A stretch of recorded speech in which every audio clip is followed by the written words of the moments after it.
Okay, this video is in response to J-Rock. She had a video she made a long while back, like June, like way back, and I just now saw today, and it was called Insecurities. And like when I saw that, it touched me for real. Like I'm a stud, so some people say like studs can't get in their emotions or something, but I don't care what you call me, soft stud, whatever. But we feel too, and that touched me. Like I said, I'm real, and I can admit that really did touch me. And I wrote something in response to that because we all got our story and everything. So J-Rock, this is a response for you. And y'all know I wear glasses, so. See, I feel you on this insecurity timeline thing. Your development from someone bound to a queen. I used to think the world was against me too. I used to be picked on and beat up, afraid to go to school, until I learned to fight and never be walked over again. Never trust anybody in this world, didn't have one friend. Used to be judged daily by the clothes that I wore. Picked on because my family was loud and poor. Sent to the counselors every day, tried to pick my brain. Tried to even diagnose me with being insane. All they knew was every time I closed my eyes, I'd scream. They didn't know it was because of all the hurt I've seen. One day I fell asleep in class reading my book and could see my daddy creeping up in my room with this look in his eyes that I remember too good as I think. Creeping straight to my big sister's bed, who was only 3 years older than me. He told me not to tell, they were only playing a game. It was how she was mommy, he was daddy, and she felt no pain. But every single time she screamed, I lost a part of me. Pieces I could never get back of my childhood and sanity. Grew up always having those around me getting hurt. Had my first puppy love and kitty crush, and my life got worse. Remembering the outline of her body bleeding in my arms. Watching her die slowly to the sound of wailing emergency alarms. So I feel you on that pain, and poetry too was my escape. Nobody could control me. I was already mentally raped. Never physically touched, but always lived with the nightmares. Left balled up in the corner with 1,000 fears. Watching people rape the ones closest to me brutally and throw me on the ground, hold my head and make me see. Making me realize that I'm not Superman. So something in me broke, saving no one in the end, not even the ones I loved the most. Finally making friends with the girl raped by her daddy every day. Soon after that, telling my mama and family I was gay.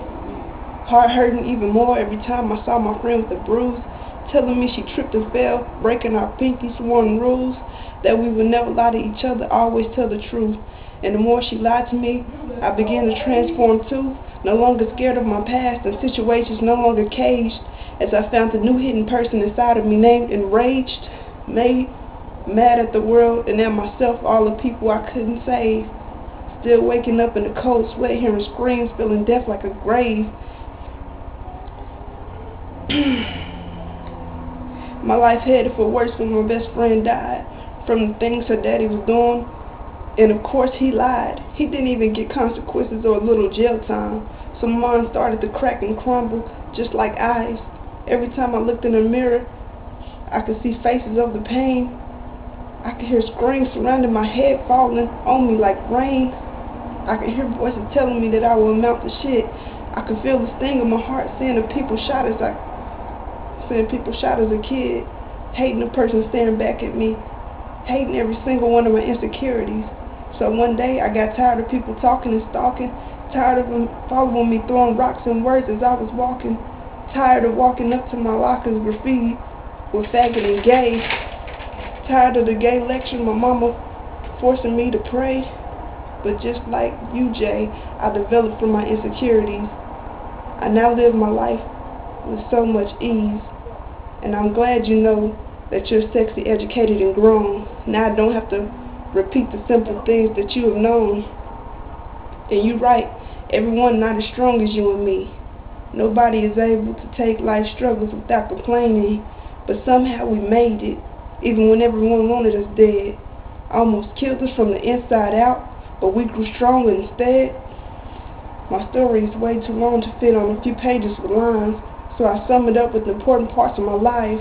From the moment I got off my knees and cried my last tear, to the moment I started to love the person I saw in the mirror. I've been through a lot of things that could have been Sorry, y'all, this is strong. I've been through a lot of things that could have had me in a straitjacket, getting insaner. Had a gun held up to my head, trigger pulled. Had a full chamber, but for some reason didn't go off and only clicked. And when held in the air and trigger pulled, destroyed some shit. I know all about the importance of life and the requirements in order to survive. You live, you die. But once you die as anew, you was born from a mess, one that's able to withstand any test. So when you hear my story or Jay's and can relate, or whether you want to be like those in our past and just hate, just worry about yourself and the battles you're going to fight, because Lyrical and Jay are going to always be alright.